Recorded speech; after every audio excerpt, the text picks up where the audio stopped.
anthropology, and it's just so awesome. That Tel is a mountain with a city on it. How do we know that's an old city?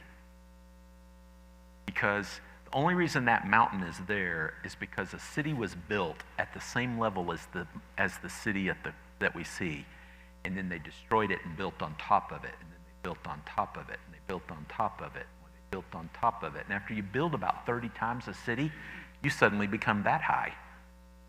But it used to be just ground going across there. So if we dig through all of that, you're going to get like 20 or 30 layers of cities over the last 4,000 years, right? 5,000 years. Oh, isn't that awesome, though? It's so visual. Anyway, and of course, the Romans are here on the ground. They decided, oh, let's don't build again way up there. It's gotten to be too high. We can't carry all this material up there. And so they built, plus Pax Romana, right? It's like, we're at peace anyway. We don't have to worry about anybody. And sure enough, this city wasn't destroyed until an earthquake hit. We've talked about how did they move stuff. So this is a great example of how they would move heavy multi-ton stones. They put wheels on them, right? Drill a hole through the very middle. They just pull that thing with right? Pull it like a wagon, and then deposit it and take the wheels off and move on to the next one. So you can see how they would actually cart big heavy things around. Great. I mean, it's 40,000, 50,000 people at the time of Jesus. This one would have had about 40 or 50,000 people in it.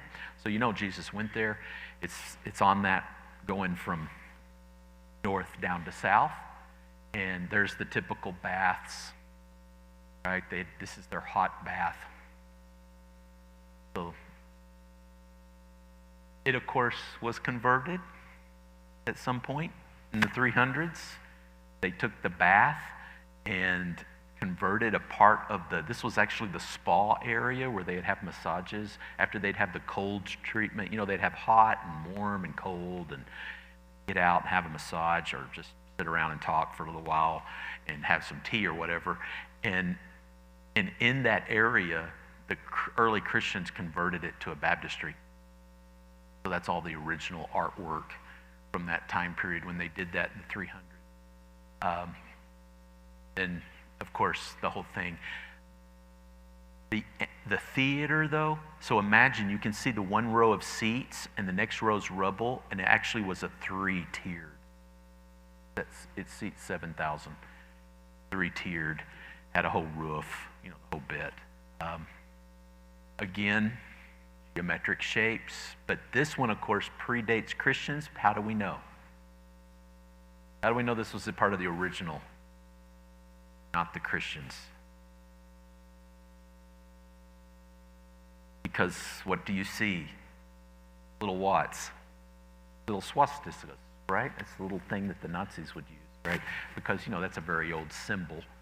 It has to do with, something else completely, not with Germany, of course. But the Germans were really into studying this stuff from these other places. Not quite Indiana Jones, but they were into it because, after all, who would be Aryan? Like North Indians. They're Indo-Europeans, right? They're Aryans. So, just that simple. Anyway, we won't get to that tonight. But anyway, back to this road. Isn't that a great road? I mean, all the way down to, notice the direction of the rock, of the pavement. Like, what were the Romans doing here? I mean, yep, they drained off the water, but what else? What else did it keep from happening?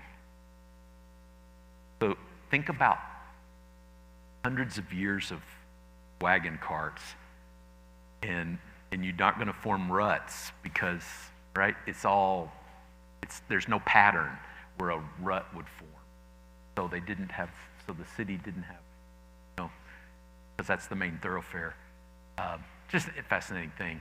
But you can see what direction, how did everything fall? Everything in that place, when the earthquake hit, it all fell just like that. Everywhere you'll see columns. There we are sitting, we're about to have a show. No, but we are sitting in this great theater, right? Obviously, the niches would have originally been little God statues. That thing would have been as tall as the ceiling, all the way up, 3 tiers, back wall. There's kind of an example. Originally had a roof coming all the way over. And then you leave, right? The show's over. And so there's kind of a representation of that they found so far in digging all. Okay, tonight we're going to go to Jerusalem, though. Here we go. So now we're going to go right down where the circle's at. See the West Bank in modern day map, which of course is Palestine. And then got Dead Sea. Remember, the Sea of Galilee is below sea level. The Jordan's below sea level, all the way, of course, to the Dead Sea, which is the lowest place on the earth, as far as below sea level. Go up to Jerusalem, and because the Dead Sea is so pronounced low, below sea level, everything's kind of up to Jerusalem from there. So you always, right? Plus the importance of Jerusalem, so you're always going up to Mount Zion. And so you come in the evening. We're standing here on Mount Olive, so Mount of Olives side, and you see the Kidron Valley, of course the Temple Mount, the mosque, Jerusalem city in the back. City of David is there to the left. You can't really see it coming down from the Temple Mount. And of course, modern day, they've covered that whole side with graves. So it's a huge cemetery.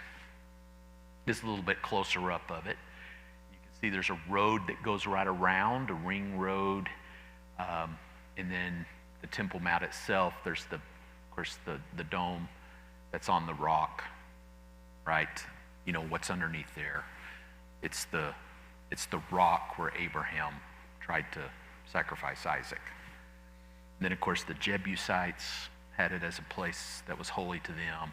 And then the temple was built, and then the second temple, and Herod's temple, and then, of course, the Muslims came and built that big thing on it after the Romans destroyed everything. And here's kind of more of a close-up there, looking up towards the closed gate that what used to be right there. That's closed off now, but going across that valley with all the olive trees. And so I like to show this because I'm doing a compare and contrast thing tonight. It's like I'm about to show you all these pictures of things. Like, was there the Church of the Holy Sepulchre when Jesus was crucified? No, that didn't exist. And is that really the place where he was crucified and then buried in a tomb? No, it wasn't. I don't think it was. It's just not quite the right location. But it's considered the most holy place, right, in many Christian folks' minds, because that's the death, burial, and resurrection of Jesus. But it didn't exist in the first century. But these trees did, because these things are more than 2,000 years old. And you're like, can you just see Jesus and the disciples walking around these trees, touching them, and out there when they were praying and stuff? Because these trees are